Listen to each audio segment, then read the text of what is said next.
Sabe, esse mês a gente vai fazer uma coisa um pouco diferente aqui na comunidade. Vocês sabem qual que é o evento que está acontecendo esse mês de música?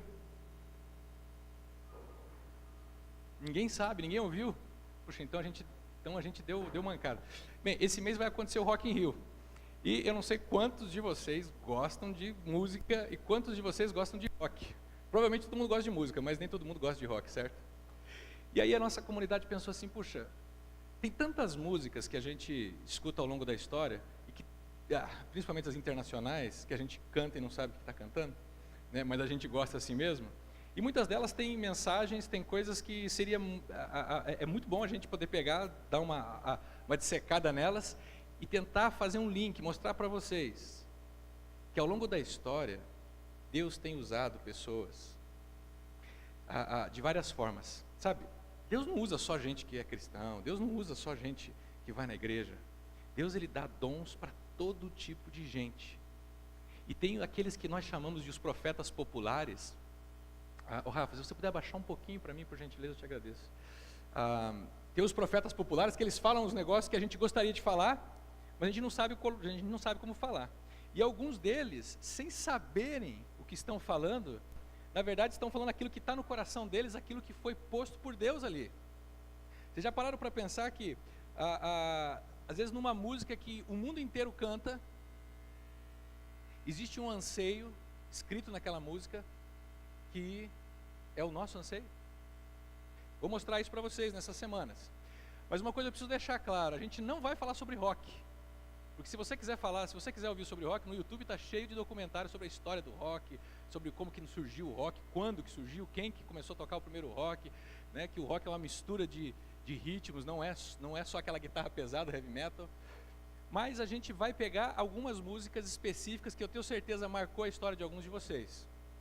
E vamos tentar ver como que os valores do Evangelho se conectam com ela.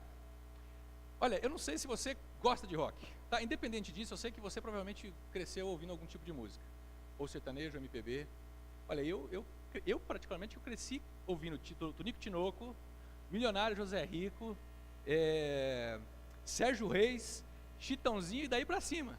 Eu comecei a tocar violão comecei com 8 anos, meu pai me incentivando, e ele comprava os livrinhos de cifras para mim, para a gente poder aprender música sertaneja. Então, até os meus 14, 15 anos, eu só tocava moda de viola e música sertaneja. Né? Na época que a música sertaneja era sertaneja, né? Não o que nós temos hoje. Mas, quem aqui nunca ouviu num rádio uma música internacional, que hoje, de repente está no supermercado andando, começa a tocar naquele alto-falante e você é levado lá atrás, lá na história, lá naquele momento que você estava. Quem aqui de repente entra numa festa, entra na casa de um amigo, está tocando uma música daquelas em inglês que você nunca soube o que quis dizer, mas a melodia te agradava, e você então passa um filme na sua cabeça e você é levado lá no passado, depois tem que ser trazido de volta. Eu e meu irmão, todos os sábados a gente costumava lavar o Fusca do meu pai. Meu pai tinha um Fusca 65, com aqueles volantes grandes, assim, fininho, branco, e toda vez que a gente ia lavar o Fusca, a rádio tocava uma música que começava assim, ó.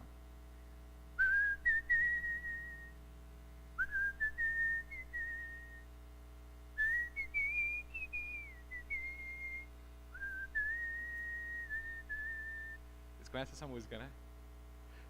Hoje, quando eu escuto essa música, que é do Scorpions, Winds of Change, sabe para onde que eu vou?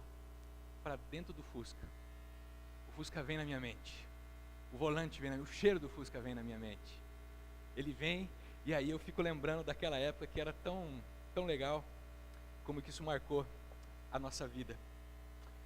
O rock, embora ele sofra um certo preconceito por alguns que associam ele ao diabo, preciso deixar muito claro para vocês. Nem rock, nem samba, nem música nenhuma é do diabo. Gente, toda arte, toda música vem de Deus.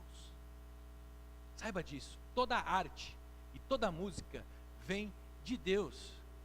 Inclusive o funk, tá? Tudo que é ritmo, tudo que é expressão de arte que o ser humano tem, foi Deus que deu. Agora, se a gente usa isso para a honra e glória dele, é outro papo. Se a gente usa a música que ele nos deu para falarmos e defendermos valores que não são de Deus, aí é outro papo. Mas a arte, o dom, a habilidade, com certeza é dele. Porque a música é um negócio de louco, gente. Você viu como é que ela consegue bater no nosso coração e nos causar fortes emoções, ou nos deixa agressivos, ou nos deixa melancólicos, ou nos deixa alegres, ou nos deixa tristes, né? Traz flashes da nossa vida na nossa memória. E algumas dessas músicas que foram muito tocadas ao longo da história, é uma música chamada Tears in Heaven, de um camarada chamado Eric Clapton. Essa música, ela tem uma melodia linda, não é? Toca o coração. Essa música, ela faz a gente relaxar, faz a gente confiar mais. Talvez até enche os nossos olhos de lágrimas. Mas por trás dessa música tem uma história muito triste. Não sei se você conhece. Mas essa música, Tears in Heaven, que quer dizer lágrimas no céu, foi composta por Eric Clapton junto com um amigo dele. E a letra remete à perda, à dor da perda de um filho de Eric Clapton. A dor que esse cara sentiu após o seu filho de 4 anos, Connor, cair do 49º andar de um prédio em Nova York no dia 20 de março de 1991, enquanto ele estava brincando de esconde-esconde com a babá.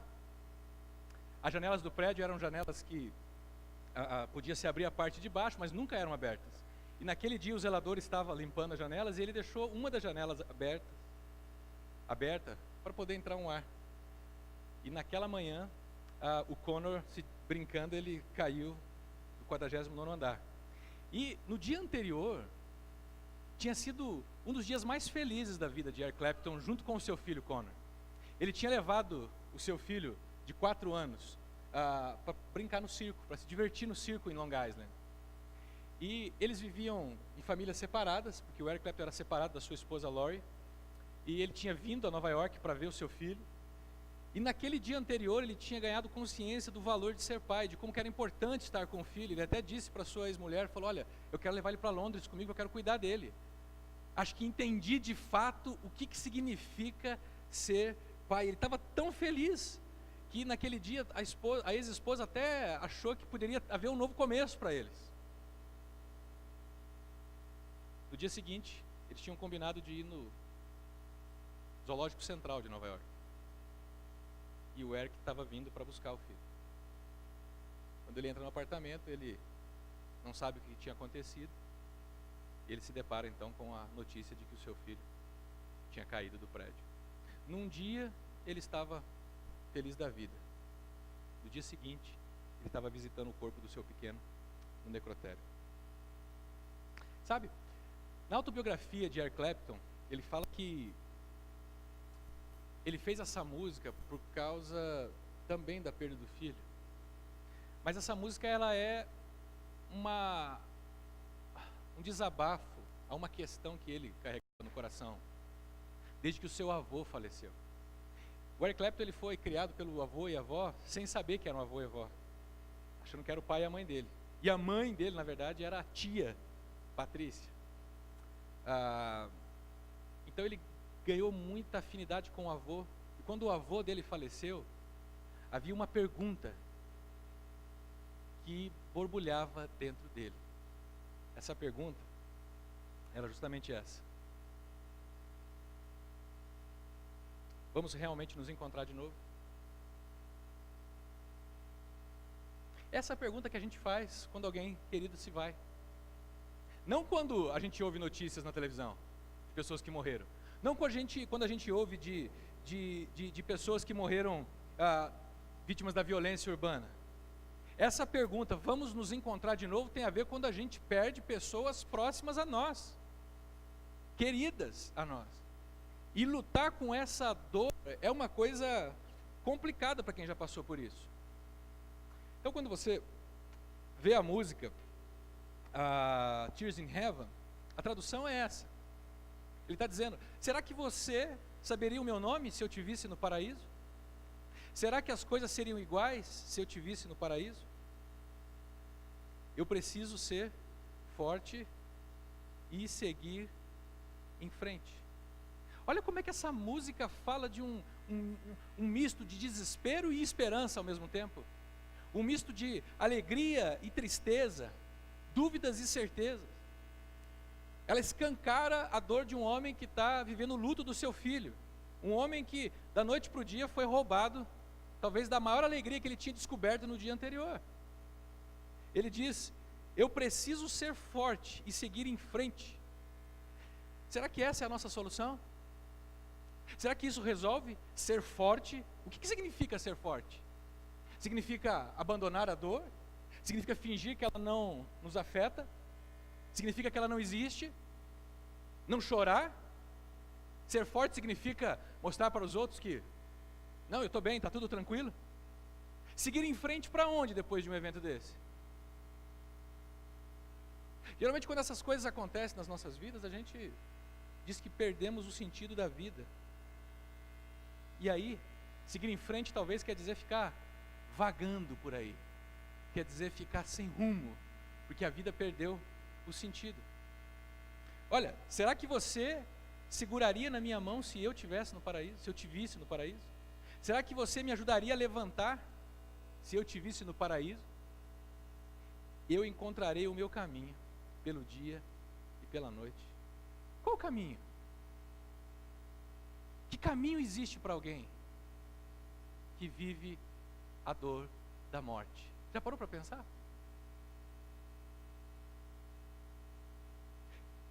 O tempo pode te deixar deprimido. O tempo pode fazê-lo curvar-se. O tempo pode despedaçar o seu coração e fazê-lo implorar por favor. Implorar por favor. E realmente o tempo tem esse poder não de nos curar, porque na verdade o tempo só deteriora as coisas quando você não trata. Mas o tempo ele tem esse poder de nos quebrantar muitas vezes. Ele tem o poder de nos deixar mais maleáveis. E aquele que antes talvez era forte demais, com o tempo ele vai descobrindo a sua fraqueza e vai descobrindo que ele não dá conta da vida. Jesus falava assim para a gente: olha, vocês não podem acrescentar meio metro a mais na vida de vocês. Vocês não são capazes de lidar com isso, nem de definir isso. Quem define isso é Deus. Além dessa porta, há paz, eu tenho certeza. Eu sei que não haverá mais lágrimas no paraíso. Apesar de toda essa dor, tem um senso de esperança, um senso de plenitude, um anseio dentro da gente que diz o seguinte: olha, eu anseio pela satisfação total, eu anseio pela cura da nossa alma, eu anseio pela perfeição. Embora a gente nunca viveu algo assim, mas lá no fundo parece que a gente sonha com esse lugar. O sábio Salomão já dizia para a gente lá em Eclesiastes 3:11, que ele falava assim: olha, Deus pôs no coração do homem o anseio pela eternidade, e mesmo assim ele não consegue compreender inteiramente o que Deus fez. Em algum momento da sua história, você já imaginou a vida sem lágrimas? Você já parou e ficou divagando e ficou sonhando como que seria a vida, como que seria a história, como que seria o mundo sem dores, sem medo, sem depressão, sem doenças? Você já imaginou como é que seria o mundo sem angústia, sem sofrimento, sem injustiça, sem violência, sem desigualdade, sem preconceito, sem corrupção, sem mentira, sem traições, sem mágoas? Você já parou para pensar nisso um dia? Você já ficou sonhando acordado com esse momento? Se você ficou um dia sonhando acordado, sabe por que você fez isso? Porque Deus colocou dentro de você um anseio pela eternidade. Nós, seres humanos, não somos criados para morrer.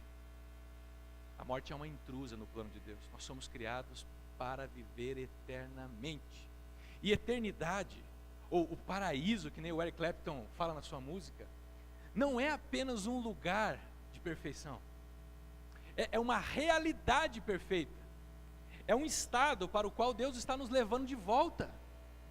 É uma realidade que nós nunca experimentamos, mas que nós fomos tirados de lá como raça humana.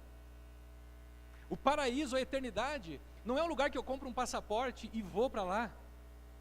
Não é uma senha que eu digo, eu quero e vou e simplesmente experimento a vida boa, o mar de rosas. A eternidade é um estado de perfeição onde Deus nos resgata de todas as nossas imperfeições. Onde Deus nos redime disso que nos faz sofrer tantos. As angústias que a gente vive como seres humanos, a angústia que nós como humanidade experimentamos, é justamente porque nós um dia nos separamos de Deus, nos desconectamos dele. Se você acha que não tem nada de errado com o mundo, olha para a sua volta, olha para você. Só em mim eu já consigo ter material suficiente para perceber que tem algo de errado comigo. Que tem coisas que eu não consigo fazer, tem coisas que eu não consigo lidar. Você já ouviu centenas de vezes aqui na nossa comunidade que quando o ser humano decidiu romper a relação com o Deus Criador, ele foi posto para fora do paraíso. Ele foi posto para fora do jardim. E desde então, ele começou a construir a sua vida a partir dos valores dele. Ele falou: Deus, eu não quero mais construir família como você diz. Eu não quero mais construir sociedade como você diz. Deus, eu não vou mais criar os meus filhos como você diz. Deus, eu não vou mais lidar com o meu dinheiro como o Senhor ensina. Eu não vou lidar com o meu próximo mais. Agora, em vez de perdoar, eu vou quebrar ele no pau, eu vou me vingar. Deus, eu não vou mais ser honesto, não. Eu quero fazer do meu jeito as coisas. E aí deu no que deu. O que a gente vive hoje é simplesmente uma consequência da nossa escolha como seres humanos. Você diz: mas eu não fiz essa escolha. Eu sei que você não fez essa escolha, querido, mas você nasceu no meio de homens e mulheres que fizeram essa escolha. Ah, mas eu não tenho pecado. Será que não? Tem certeza? Olha para o seu passado, olha para a sua juventude, como você tratou seus pais, olha como você trata a sua esposa, seus maridos, seus filhos. Olha como é que você lida com o seu patrão, com o seu chefe. Olha os medos que você tem. Olha esse anseio que a gente olha para o nosso país e parece que não tem solução. E a gente fica clamando por algo que venha e que mude. Nós somos seres humanos exilados numa terra que ainda tem um anseio pelo paraíso. E como a gente não sabe ao certo aonde que é esse paraíso, ou como que vamos para esse paraíso, a gente fica tentando criar um paraíso próprio, na nossa busca. A gente tenta na realização pessoal, a gente tenta no sucesso profissional, exercer influência sobre os outros, ter vários seguidores. A gente tenta buscar no prazer. A gente tenta lidar com a autonomia. A gente quer viver para não depender de ninguém e muito menos de Deus. Queridos, aceitemos essa realidade que a espiritualidade cristã nos ensina. Seres humanos não conseguem lidar com as suas vidas porque estão desconectados de Deus. Talvez a pergunta que o Eric Clapton fez sobre o seu avô, nós vamos nos encontrar de novo, essa pergunta ela é legítima.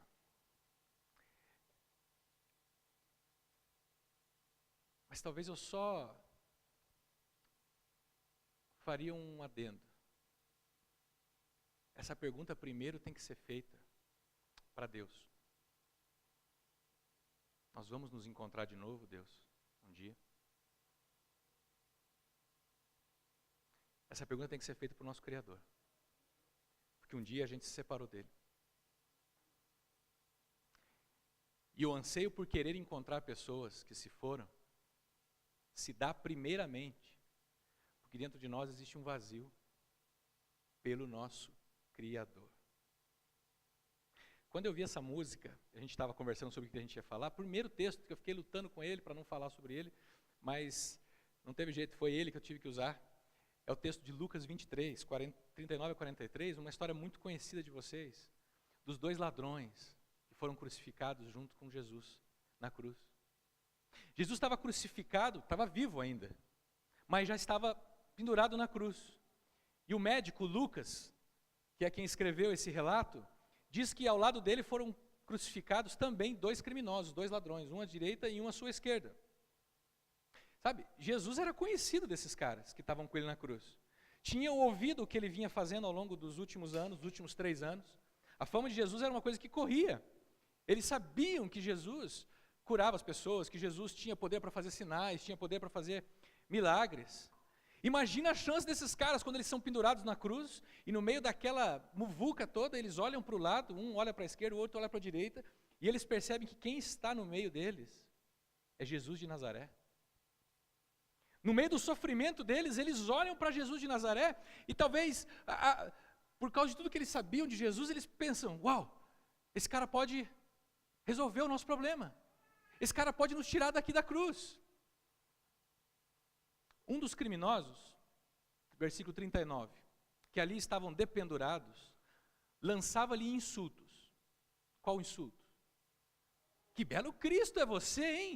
Que belo Messias, que belo Salvador. Salve a si mesmo. Claro, salve a nós. Na verdade, o que eles estavam querendo dizer é o seguinte: olha, se você vai salvar você, é um problema seu, mas olha, pelo menos salve a gente. Porque na cabeça do judeu, existia essa esperança de um Messias, de alguém que viria e colocaria ordem em todo o caos que a gente vive. E quando eles veem esse Messias pendurado na cruz, eles pensam, é agora. Só que para eles, colocar ordem no caos é beneficiá-los, é resolver os problemas momentâneos deles, é resolver os problemas particulares deles. O Mateus e o Marcos falam para nós que não só um dos criminosos insultava Jesus, mas que os dois insultavam Jesus. Eles insultavam Jesus para que Jesus cedesse à pressão e de alguma maneira se provasse para eles. Você não é o Cristo? Jesus fazia que nem a gente faz de vez em quando. Você quer ver? Você vai ver se eu não sou capaz de fazer isso. Porque é o que a gente faz quando alguém nos insulta. A gente quer se provar para os outros, a gente quer falar, você vai, então você vai ver, espera só para você ver como é que vai ser a partir de agora, as coisas vão ser diferentes aqui. Mas olha como é que Jesus faz. Jesus não se deixa seduzir por isso. E aí,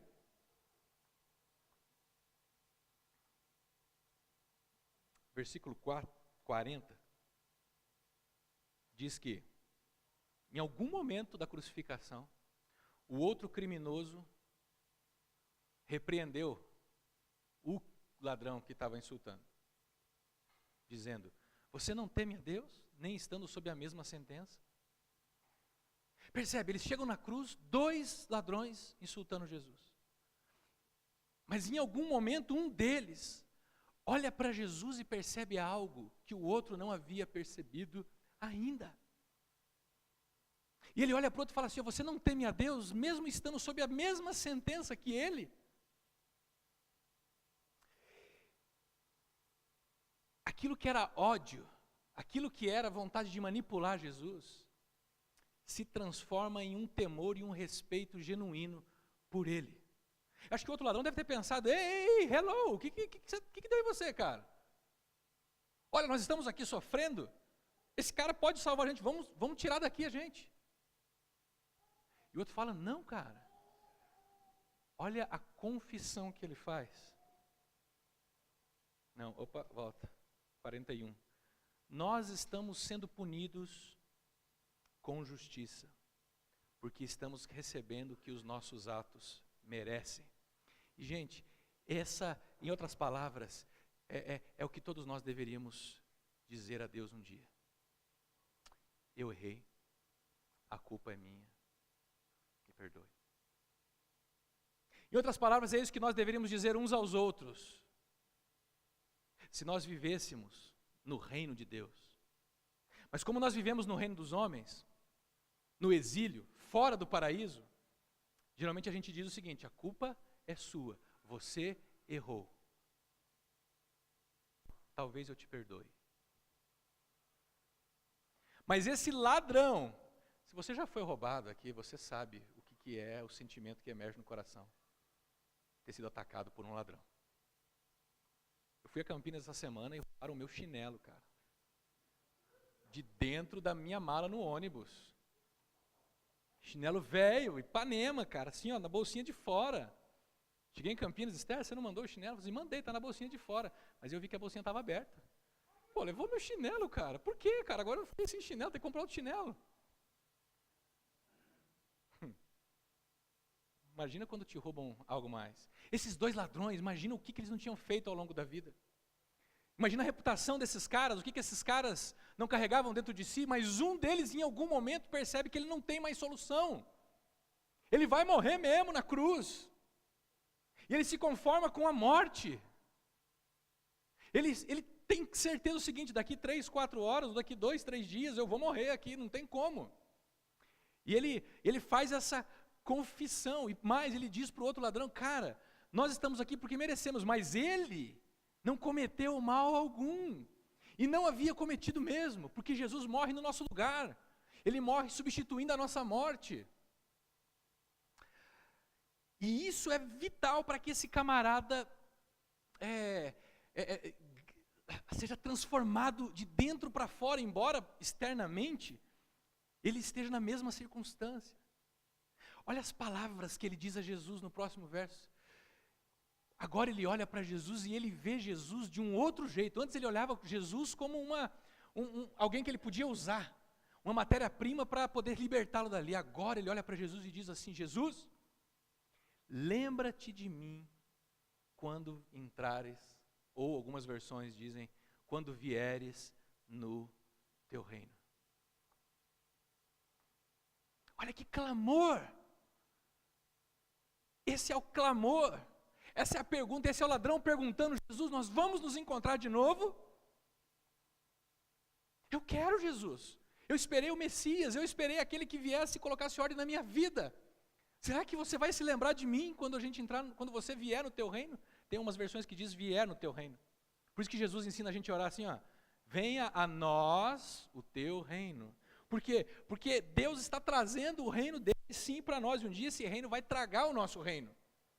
E o ladrão na cruz, aquele que talvez eu e você não absolveríamos, está dizendo: Jesus, lembra-te de mim, eu sei que eu não sou digno, eu sei, não adianta eu tentar me justificar aqui, ó, mas olha, lembra-te de mim. Esse cara descobriu algo que ele não poderia perder. No momento curto, em meio a um sofrimento, ele descobre algo que ele não poderia deixar passar. Sabe por quê?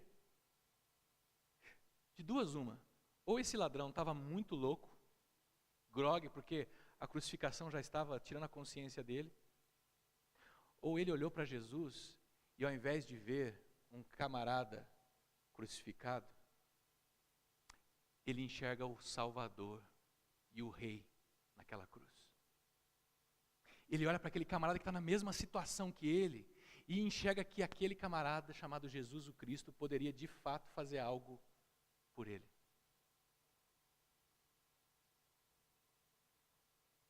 Ele está dizendo: Jesus, perdão, eu não sou digno, não mereço. Você vai lembrar de mim, Jesus? Você vai lembrar de mim, Jesus? Às vezes nós agimos que nem um desses ladrões. Ou nós somos um ou nós somos outro. Ou nós somos aquele que endurece o coração e acha que nós podemos dar conta da nossa vida, ou a gente é um ladrão que em algum momento da nossa caminhada, a gente sabe que nós não temos como dar conta da nossa história. E a gente diz: Jesus, lembra-te de mim. Esse é o único requisito para se encontrar com Ele no paraíso.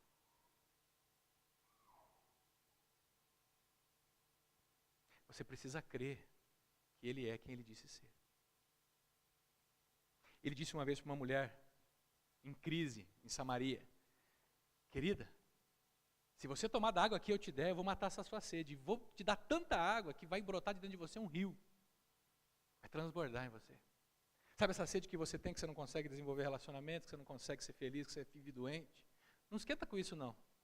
Aqui nesse reino as coisas são assim mesmo.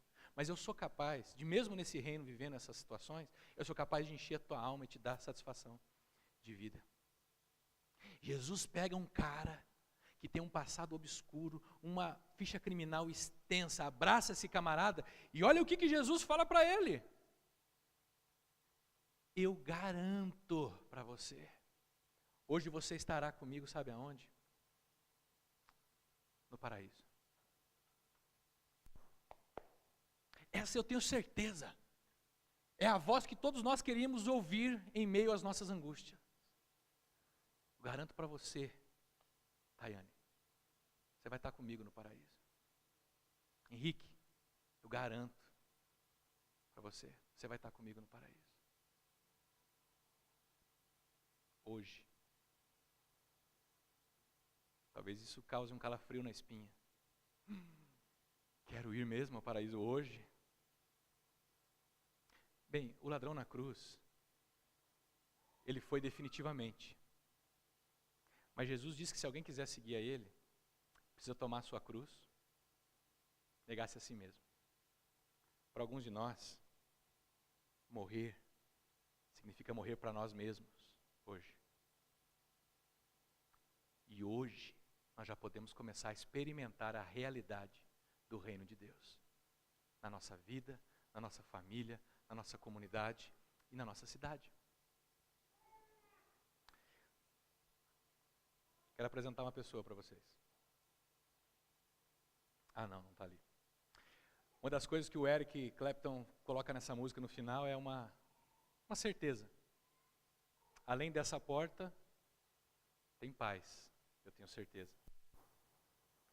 E eu sei que não haverá mais lágrimas no paraíso.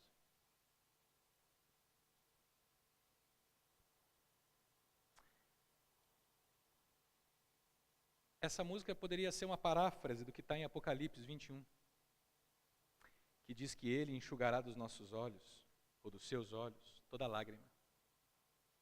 E não haverá mais morte, nem tristeza, nem choro e nem dor. Sabe por quê? A antiga ordem já passou. A antiga maneira de se governar já passou. O reino dos homens passou. O exílio foi tragado. Eu imagino Jesus esperando a gente na porta do reino dele, abraçando a gente, dizendo: meu filho, vem cá. Eu sei que a sua história te marcou. Eu sei que você sofreu muito. E ele vai passar a sua mão nos nossos olhos e vai dizer: olha, acabou. Nunca mais você vai chorar. Nunca mais você vai perder o seu filho. Você vai perder o seu pai, sua mãe. Nunca mais vai acontecer uma tragédia. Você nunca mais vai ter o coração apertado porque alguém sofreu. Chega. Entra no reino. Aqueles que nasceram com dificuldades, com deficiências no reino vão ser perfeitos. Vão correr. Aqueles que não andavam vão correr, vão pular. Aqueles que não falavam vão gritar, vão cantar. Aqueles que não enxergavam vão ver tudo.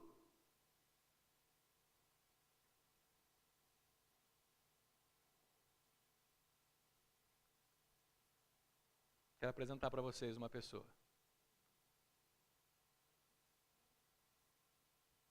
O nome dela era Elisa Andrade Pedro. Na noite anterior ao falecimento da Elisa, Esther e eu estávamos no McDonald's ali na Curvelo, com a Contorno. Era umas 10h30 da noite. Eu, Esther, minha sogra, minha cunhada. De repente entrou 3 assaltantes e...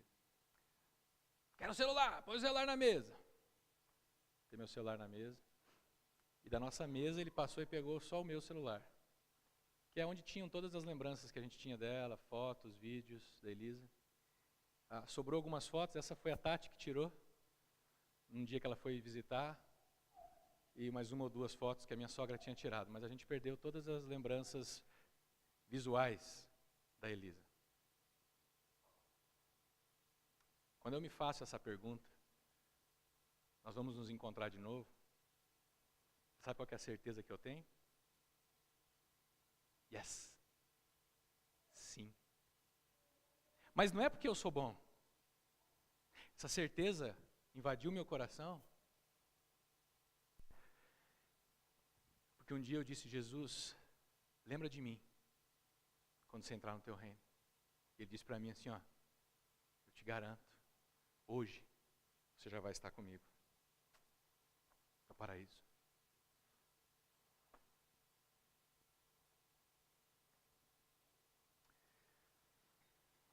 Que tal você refletir sobre essa pergunta?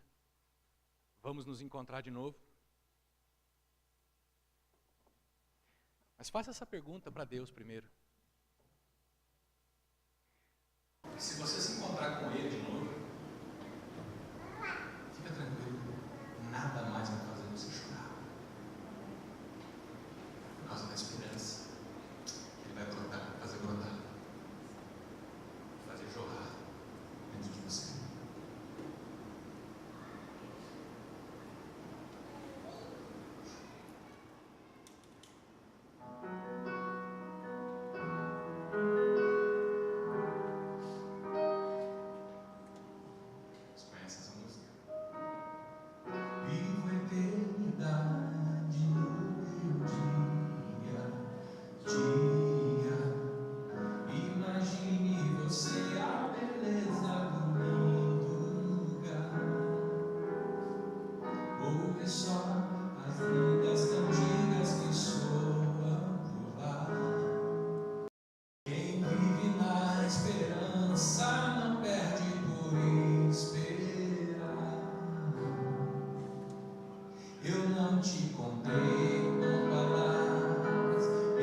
Mas que de forma muito clara a gente possa olhar para dentro de nós e sabermos que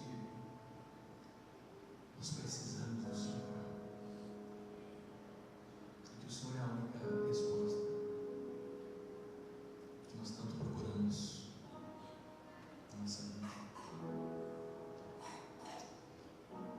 A gente não consegue lidar com as dores, os sofrimentos, porque tentamos lidar a partir de nós mesmos. Mas nessa manhã, Jesus, invade o nosso coração. Que a gente possa olhar para o Senhor e ver no Senhor o Salvador.